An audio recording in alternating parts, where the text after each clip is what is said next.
آپ دیکھ رہے ہیں سوشل نیوز اور میں ہوں محمد آصف گجر۔ ناظرین، اعظم خان وعدہ خلاف گواہ بن گئے۔ کیا یہ آخری وعدہ خلاف گواہ ہیں یا اس سے علاوہ اور بھی وعدہ خلاف گواہ جو ہے وہ بن سکتے ہیں یا بن سکتی ہے؟ یہ ہم آپ کو بتائیں گے آگے چل کر۔ اور اس کے بعد جو ہے وہ جنرل باجوہ صاحب کا اس میں کیا کردار ہے سیفر میں، وہ بھی آپ کو بتائیں گے۔ اور سیفر کیا تھا، کہاں سے آیا تھا، اور جو سفید کاغذ لہرا رہے تھے کیا وہ سیفر تھا اور اس کے اندر کیا تھا، اور وہ سفید خالی کاغذ جو تھا اس میں کیا تھا، اور وہ کہاں سے لے کر آئے تھے عمران خان صاحب جو لہرا رہے تھے۔ یہ ہم آپ کو ساری کہانی تفصیل سے بتائیں گے۔ تو اور اس کے بعد جو ہے وہ اگر آپ حکومت میں انٹرسٹ رکھتے ہیں، معلومات رکھتے ہیں، تو آپ کو پتہ ہوگا کہ پرنسپل سیکرٹری کیا ہوتا ہے۔ 2 PM پرائم منسٹر کا جو ہے وہ پرنسپل سیکرٹری کیا ہوتا ہے، اس کا کیا اختیارات ہوتا ہے، وہ آپ کو بہتر پتہ ہوگا۔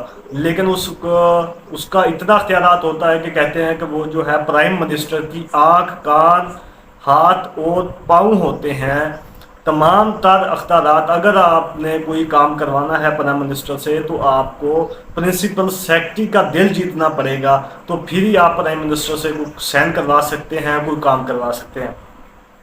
ورنہ اگر آپ کے تعلقات پرنسپل سیکرٹری کے ساتھ اچھے نہیں ہیں تو آپ کا کام ہر ممکن نہیں ہو سکتا کسی بھی صورت۔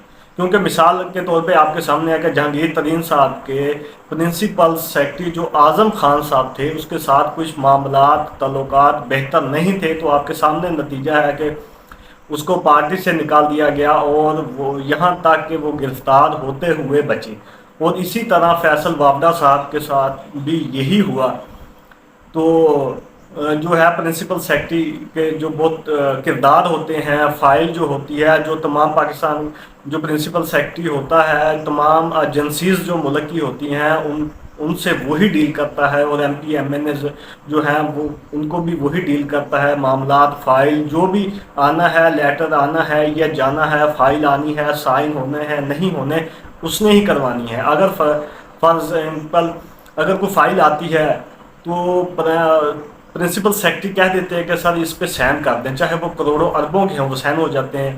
اگر وہ سائن کوئی کروانا چاہتا ہے، اگر وہ پرنسپل سیکرٹری فائل ہی پرائم منسٹر کے سامنے نہیں رکھتے تو آپ کیا کر سکتے ہیں؟ وہ پرائم منسٹر کو کیا پتا کہ یہ فائل آئی ہوئی ہے؟ اگر وہ روک دیتے ہیں اس پہ فائل سائن نہیں کرنے پرنسپل سیکرٹری، تو پرائم منسٹر اس پہ سائن نہیں کرتے۔ اتنا کردار ہوتا ہے۔ اور عمران خان کے جو پرنسپل سیکرٹری تھے اعظم خان صاحب، وہ ایک دوستانہ تعلق بھی تھا اور قریبی تھے، اور پرنسپل سیکرٹری بھی تھے ان کے۔ اور جو سائفر کی کہانی ہے وہ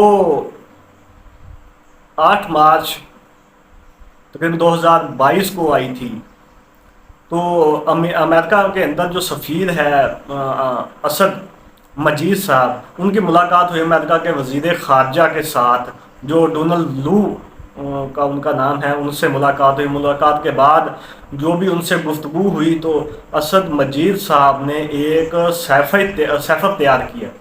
سیفر تیار کر کے انہوں نے وزیر خارجہ کو بھیج دیا۔ یہاں سیکرٹری وزیر خارجہ کو وصول ہوا تو انہوں نے اس کو پرنسپل سیکرٹری کے پاس، پرائم منسٹر کے پاس بھیجنا تھا، لہٰذا صاف ظاہر ہے کہ وہی ریسیو کرتے ہیں پرنسپل سیکرٹری ہی۔ تو ایک کاپی جو ہے انہوں نے آرمی چیف صاحب کو بھیج دی، ایک تیسری کاپی انہوں نے DGISI کو بھیج دی۔ لہٰذا جو سیفر ہوتا ہے وہ ایک سیکرٹ ہوتا ہے میسج، وہ آپ کسی کو دکھا نہیں سکتے، وہ 4 لوگوں کے درمیان ہی ہوتا ہے، 4 لوگوں کے، اس سے علاوہ آپ کسی کو نہیں دکھا سکتے۔ تو لہٰذا وہ آپ کو بتاتے ہیں کہ عمران خان صاحب نے وہ کہاں کہاں بانٹا، کہاں کہاں کس کس کو دکھایا، وہ آگے چل کر آپ کو بتاتے ہیں، آپ کو بھی بہتر پتہ ہے۔ تو وہ جب کاپی بھیجی پرنسپل سیکرٹری کو، تو انہوں نے وہ کاپی لے کر پرائم منسٹر صاحب عمران خان کے پاس چلے گئے۔ انہوں نے کہا کہ یہ سیفر آیا ہے۔ تو اس دوران آپ کو یاد ہوگا کہ ایک آڈیو لیک بھی ستمبر 28 تاریخ کو ایک آڈیو لیک ہوئی تھی، اس میں جو ہے اسد عمر صاحب، اعظم خان صاحب اور عمران خان صاحب اس آڈیو میں شریک تھے، ملوث تھے۔ اس میں کہا گیا، اس میں سنا جا سکتا ہے کہ عمران خان صاحب کہہ رہے ہیں کہ یہ بہت اچھا ہمیں جو ہے وہ ایک کلو ملا ہے، ہم اس پہ کھل کر کھیل سکتے ہیں، اس کو استعمال کر سکتے ہیں، اور یاد رہے کہ آپ نے امریکہ کا نام نہیں لینا۔ یہ اس آڈیو میں کلیئر سنا جا سکتا ہے۔ تو آڈیو جو ہے وہ کس نے لکھی، کس نے ریکارڈنگ کی؟ وہ آئی بی نے ریکارڈنگ کی تھی، اور جو نئی پی ڈی ایم کی حکومت آئی اس کو آئی بی نے وہ ریکارڈنگ دے دی، اور حکومت سے وہ آڈیو جو ہے وہ لیک ہو کر پبلک ہو گئی۔ اور پھر ایک بار اعظم خان صاحب نے یہ بھی کہا کہ وہ جو سیفر تھا اس کی کاپی جو ہے ہم سے گم ہو چکی ہے۔ اس کا اعتراف پرائم منسٹر عمران خان صاحب نے بھی کیا تھا کہ میں نے وہ سیفر کی جو کاپی ہے وہ میں نے اپنی ڈائری میں رکھی ہے، پتہ نہیں وہ کہاں چلی گئی، وہ گم ہو چکی ہے۔ تو پھر 13 مارچ آ جاتا ہے۔ 13 مارچ کو کامرا کے اندر ایک فنکشن ہوتا ہے جو J-10C ایک جہاز کا نام ہے، وہ جو چائنا سے پاکستان نے لیا تھا اس کو ہینڈ اوور کرنا تھا۔ اس تقریب کا ایک انعقاد ہوتا ہے، فنکشن ہوتا ہے، اس میں جنرل باجوہ صاحب بھی ہوتے ہیں، کیونکہ ان کا اس جہاز کے لینے میں بہت کردار ہے، کیونکہ انہوں نے چائنا کے جو ہے پریزیڈنٹ جو تھا اس کو شی جو ہے پریزیڈنٹ شی ان کا نام ہے، جو چائنا کے پریزیڈنٹ ہے، ان کو کہا تھا کہ ہمیں اس جہاز کی پاکستان کو اشد ضرورت ہے، لہٰذا آپ جو ہے یہ جہاز J-10C پاکستان کو دیں۔ تو وہ ہینڈ اوور کرنا تھا ایئر فورس کو، تو اس کی تقریب تھی۔ ایئر فورس کے جو چیف ہیں انہوں نے باجوہ صاحب کو بھی اس تقریب میں انوائٹ کیا ہوا تھا۔ تو اس تقریب کے اندر عمران خان صاحب بھی تھے، اسد عمر صاحب بھی تھے، شاہ محمود قریشی صاحب بھی تھے، فواد چودھری صاحب بھی تھے، اور پرویز خٹک صاحب بھی موجود تھے۔ آپ کو یاد ہو کہ اس دوران جو ہے وہ عدم اعتماد بھی لانچ ہو چکی تھی اس دوران۔ تو جیسے ہی وہ تقریب ختم ہوئی تو عمران خان صاحب نے کہا کہ باجوہ صاحب میں آپ سے علیحدگی میں ایک ملاقات کرنا چاہتا ہوں۔ تو باجوہ صاحب نے کہا کہ کوئی مسئلہ نہیں، آپ ملاقات کریں، آپ علیحدہ جو ہے وہ ملاقات ہم کر سکتے ہیں، کرتے ہیں۔ تو ایئر فورس کا جو کمرہ تھا اس میں وہ چلے گئے علیحدگی ملاقات کرنے کے لیے۔ تو جیسے ہی کمرے کے نزدیک پہنچے تو عمران خان صاحب نے فواد چودھری کو کہا کہ فواد آپ یہیں رک جائیں، ہمارا ویٹ کریں، ادھر باہر ہی بیٹھ جائیں۔ تو وہ باقی جو ہے وہ کمرے کے اندر چلے گئے۔ کمرے کے اندر کون کون تھے؟ کمرے کے اندر عمران خان صاحب، شاہ محمود قریشی صاحب، اسد عمر صاحب، پرویز خٹک صاحب اور جنرل باجوہ صاحب موجود تھے۔ تو جب وہاں بیٹھے تو انہوں نے کہا عمران خان صاحب نے کہ باجوہ صاحب آپ عدم اعتماد کے معاملے میں آپ ہماری سپورٹ کریں۔ تو باجوہ صاحب نے کہا کہ سر میں آپ کی کیسے مدد کر سکتا ہوں، آپ اپنی پارٹی کو اعتماد میں لیں، اور جو اتحادی ہیں ان کو اعتماد میں لیں، ان کی ضروریات پوری کریں، ان کو راضی کر لیں، تو جو عدم اعتماد ہے وہ ختم ہو جائے گی۔ ان کو راضی کرنے جو عدم اعتماد جو ہے وہ ختم ہو جائے گی۔ ورنہ اگر آپ راضی نہیں کر پاتے تو پی ڈی ایم نے بہت محنت کی ہوئی ہے، تو وہ عدم اعتماد کامیاب ہو جائے گی۔ اور ساتھ ہی باجوہ صاحب نے اپنی جیب سے ایک لفافہ نکالا اور انہوں نے کہا کہ دیکھیں میں آپ کو بار بار روکتا رہا ہوں، اپنی زبان کو قابو میں رکھیں، جب آپ انٹرنیشنل لیول پر بول جاتے ہیں تو اس کا خمیازہ پاکستان کو بھگتنا پڑتا ہے۔ میں آپ کو بار بار آپ جو ہے وہ بار بار امریکہ کے بارے میں کہا کرتے تھے، کہتے ہیں، اس کے نتائج یہ ہیں کہ یہ ایک سیفر وہاں سے آیا ہے، ہمارے جو سفیر ہیں انہوں نے یہ سیفر بھیجا ہے، تو مہربانی کیا کریں، آپ پرائم منسٹر ہیں، ہم جو ہے معاشی طور پر بہت ہی بحرانی کی طرف جا رہے ہیں، ہم نے بحران سے نکلنا ہے، ہم نے آئی ایم ایف کے ساتھ جو ہے معاہدے ہیں ان کو بھی ٹھیک کرنا ہے، اور جی پی ایس پلس جو ہے بہت سے ایسے معاملات ہیں، آپ ایسا نہ کیا کریں کہ آپ پاکستان کو اس کا خمیازہ بھگتنا پڑتا ہے، آپ لہٰذا اپنی زبان پر کنٹرول کیا کریں۔ تو عمران خان صاحب نے کہا کہ باجوہ صاحب چھوڑیں، ایسے جو ہے وہ سیفر آتے رہتے ہیں، تو یہ روز کی بات ہے، روزمرہ کی بات ہے، انہوں نے یہ وہ سیفر پکڑ کر اس کو فولڈ کر کے اپنی جیب میں ڈال دیا عمران خان صاحب نے، اور وہاں بیٹھے، اور کچھ چند منٹ بیٹھنے کے بعد جب وہ جانے لگے تو باجوہ صاحب نے پوچھا کہ آپ اب کدھر جا رہے ہیں؟ انہوں نے کہا کہ ہم جو ہے وہ جلسہ ہے اسلام آباد میں لور دین کے اندر، وہاں جا رہے ہیں۔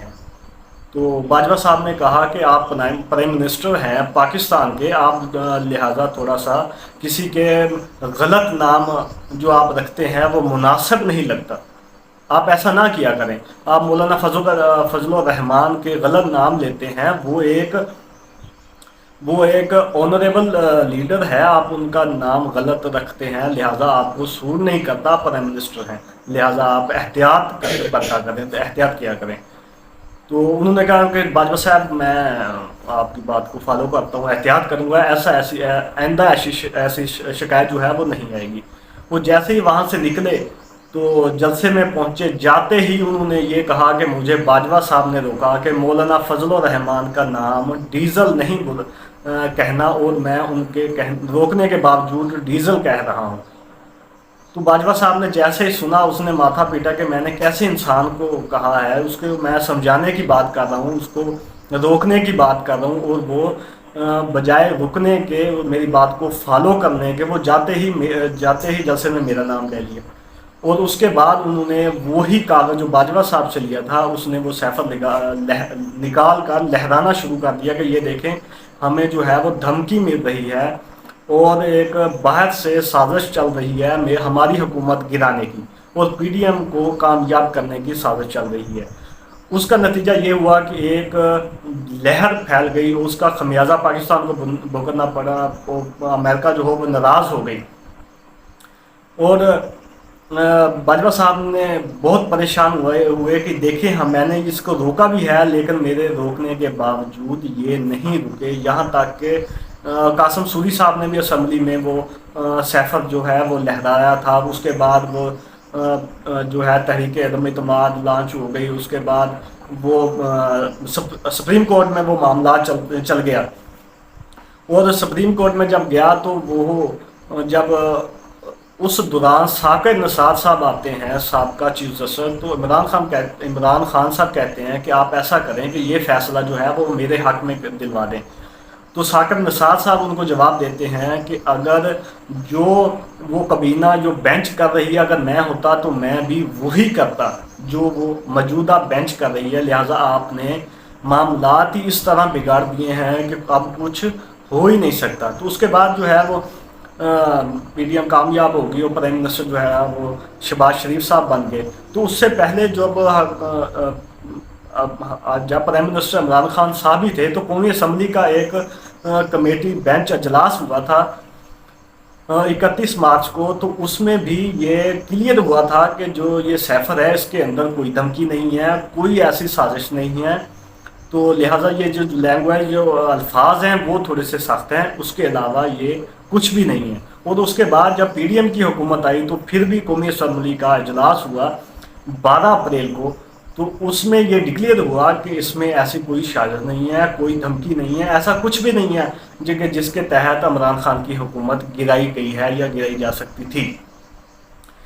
تو اس کے بعد جب عمران خان کو احساس ہوا کہ یہ میں نے کیا کر لیا، میں نے تو امریکہ کو ناراض کر لیا، اگر میں نے سیاست کرنی ہے تو میں نے امریکہ کے ساتھ اپنے تعلقات کو بہتر بنانا ہوگا، صحیح کرنا ہوگا۔ تو پھر انہوں نے کیا کیا کہ انہوں نے یہ کہنا شروع کر دیا کہ یہ جو سازش ہوئی ہے یہ امریکہ سے نہیں ہوئی، یہ ہمارے ملک سے ہوئی ہے، اندر سے ہوئی ہے۔ پھر انہوں نے باجوہ صاحب پر الزام لگانے شروع کر دیے، تو ان کو جو ہے وہ میر جعفر صادق کہا۔ اس کے بعد انہوں نے کہا کہ یہ میری جب حکومت آئے گی تو میں اس کے ساتھ جو ہے وہ حساب کروں گا، کیس دائر کروں گا، بہت کچھ انہوں نے جو کہا وہ سب آپ کے سامنے ہے۔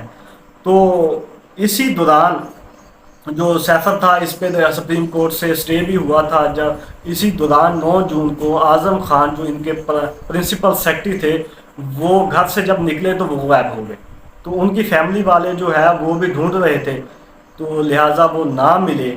تو 15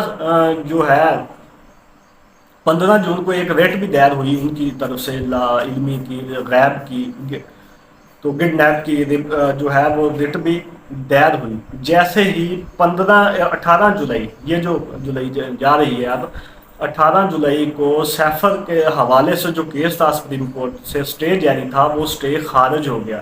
جیسے ہی خارج ہوا تو 19 جولائی کو اعظم خان صاحب بازیابی ہو گئے اور ان کی طرف سے ایک اعترافی بیان درج ہوا 164 کے تحت، جو مجسٹریٹ کے سامنے انہوں نے اعترافی بیان دیا۔ وہ بیان دیا تو اس بیان پر جو سگنیچر ہیں، جو سٹمپ ہے سرکاری، اس کو سرکاری مان کر جو ہے وہ ایف آئی اے نے طلبی کا نوٹس جاری کر دیا عمران خان کو کہ آپ 25 جولائی کو ہمارے پاس پیش ہوں۔ تو عمران خان صاحب نے لاہور ہائی کورٹ رجوع کر لیا ضمانت کا، جو قبل از گرفتاری، جو پیش ہونے کے لیے میں تیار ہوں، تو لہٰذا آپ مجھے ضمانت دیں کہ مجھے گرفتار نہ کیا جائے۔ تو آپ سمجھتے ہیں کہ جب وہ عمران خان صاحب پیش ہوں گے تو اس کو کیا کہا جائے گا؟ اس کو سیفر کے بارے میں پوچھا جائے گا کہ وہ سیفر کیا تھا، کہاں سے آیا تھا، اور آپ کے پاس جو کاپی تھی وہ گم ہوئی ہے، کہاں گم ہوئی ہے، آپ نے کس کس کو دکھایا۔ آپ کو پتا ہونا چاہیے کہ جو سیفر ہوتا ہے وہ ایک سیکرٹ میسج ہوتا ہے جو صرف 4 لوگ دیکھ سکتے ہیں۔ پرائم منسٹر صاحب دیکھ سکتا ہے، آرمی چیف دیکھ سکتا ہے، وزیر خارجہ دیکھ سکتا ہے، اور D G I S I دیکھ سکتا ہے۔ تو عمران خان صاحب نے اس میسج کو ایسے پبلک کیا، ایسے بانٹا، ایسے سب کو دکھایا، وہ غیر قانونی کام تھا۔ ایک سیکرٹ میسج کو جب پبلک کرتے ہیں، جب کسی سے شیئر کرتے ہیں، وہ غیر قانونی ہوتا ہے، اس کی سزا ہے جو عمران خان صاحب کو آنے والے دنوں میں بھگتنی پڑے گی۔ تو اس کے بعد انہوں نے یہ پبلک سے ہٹ کر انہوں نے 3 اپریل کو ایک صحافی جو ہے کانفرنس کی، صحافیوں کو بلا کر ان کو بھی یہ جو ہے وہ سیفر دکھایا گیا تھا۔ تو اس کے بعد آتے ہیں اعظم خان کی طرف سے جو پرنسپل سیکرٹری تھے پرائم منسٹر، سابق پرائم منسٹر عمران خان صاحب کے، تو وہ وعدہ خلاف گواہ بنے۔ اسی کیس میں نہیں بنے، اس سے علاوہ جو 2 کیس ہیں، توشہ خانہ اور القادر یونیورسٹی کا، اس میں بھی وہ وعدہ خلاف گواہ بنے ہیں۔ لیکن اس سے علاوہ بھی 8 کیسز ایسے ہیں جن میں اعظم خان صاحب وعدہ خلاف گواہ بن سکتے ہیں اور بنیں گے۔ آپ کو یاد ہوگا کہ اس جو ہے ایف آئی اے میں ایک جو ہے وہ کیس میں ایک ایکٹ میں ترمیم ہوئی تھی وعدہ خلاف گواہ میں، وہ اسی اعظم خان کے لیے بنائی گئی تھی کہ اگر وعدہ خلاف گواہ جو ہے وہ وعدہ معاف گواہ جو ہے، اگر وہ انفارمیشن جو ہے وہ صحیح دیتا ہے، جو ان کو ریلیف دیا جائے گا وہ ٹھیک ہے۔ اگر اس میں وہ مسٹیک کرتا ہے، غلط انفارمیشن دیتا ہے یا کچھ انفارمیشن چھپاتا ہے، جو ریلیف گورنمنٹ کی طرف سے دی جائے گی وہ نہیں دی جائے گی، روک دی جائے گی۔ تو ایک خبر جو میں نے آپ کو پہلے بھی بتایا کہ یہ ایک ہی نہیں ہے وعدہ معاف گواہ جو ہے، اس سے علاوہ بھی جو عمران خان کے بہت ہی قریبی اور گھر سے جو ہیں وہ بھی وعدہ خلاف گواہ بننے کے لیے تیار ہیں، اور کچھ ہی دنوں کے اندر وہ جب سامنے آئیں گے تو عمران خان صاحب ایک دفعہ جو ہے وہ ڈھیر ہو جائیں گے، دیکھ کر حیران اور بے ہوش ہو جائیں گے کہ یہ کیا، کون میرے ساتھ کیا کرتا رہا ہے اور کون میرے ساتھ اب کیا کر رہا ہے۔ جب اتنا قریبی کلوز جو ہے وہ بندہ جب وعدہ معاف گواہ بنے گا تو عقل دنگ رہ جائے گی، اور ایک تہلکہ خیز جو ہے وہ خبر جو ہے وہ پھیل جائے گی۔ تو لہٰذا ہم دعا کرتے ہیں کہ عمران خان صاحب کو اللہ پاک زندہ حیات اور صحیح سلامت رکھے۔ اگر عمران خان صاحب ان معاملات کو فیس کرتے ہیں، اپنی پارٹی کو دوبارہ پیچھے جا کر زیرو سے ان معاملات کو چھوڑ کر زیرو سے اپنی پارٹی سٹارٹ کرتے ہیں، تو ہو سکتا ہے کسی دن ان کی پارٹی قیادت میں آ جائے اور حکومت میں آ جائے، یا ایک پارٹی کامیاب مضبوط پارٹی بن جائے۔